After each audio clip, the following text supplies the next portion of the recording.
साम्राज्य, सामान्यांचा असामान्य आवाज।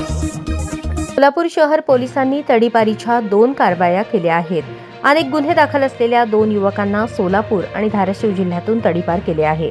इसम नामे सलमान उर्फ वॉन्टेड इरफान होडगीकर वय 32, राहणार सुजातानगर मुळेगाव रोड सोलापूर याच्या विरुद्ध सन 2013, 2019, 2023, 2025 या कालावधीमध्ये साथीदारांसह दंगा व मारामारी करणे, घातक शस्त्राचा वापर करून जीवे ठार मारण्याचा प्रयत्न करणे यांसारखे गुन्हे दाखल असल्याने त्याच्या विरुद्ध MIDC पोलीस ठाण्याकडून महाराष्ट्र पोलीस अधिनियम 1951 कलम 56(1) अ ब अन्वयेचा तडीपार प्रस्ताव पोलीस उपायुक्त परिमंडळ सोलापूर शहर यांना सादर करण्यात आला होता।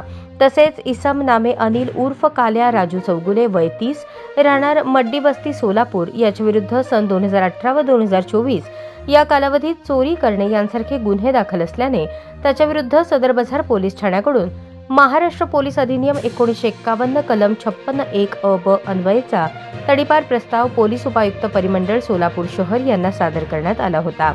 सदर प्रस्तावाच्या अनुषंगाने पोलीस उपायुक्त विजय कबाडे यांनी कार्यवाही करून त्यांच्याकडील तडीपार आदेश 20 ऑक्टोबर 2025 अन्वये सोलापूर आणि धाराशिव या दोन्ही जिल्ह्यातून 2 वर्षांकरता तडीपार केले आहे।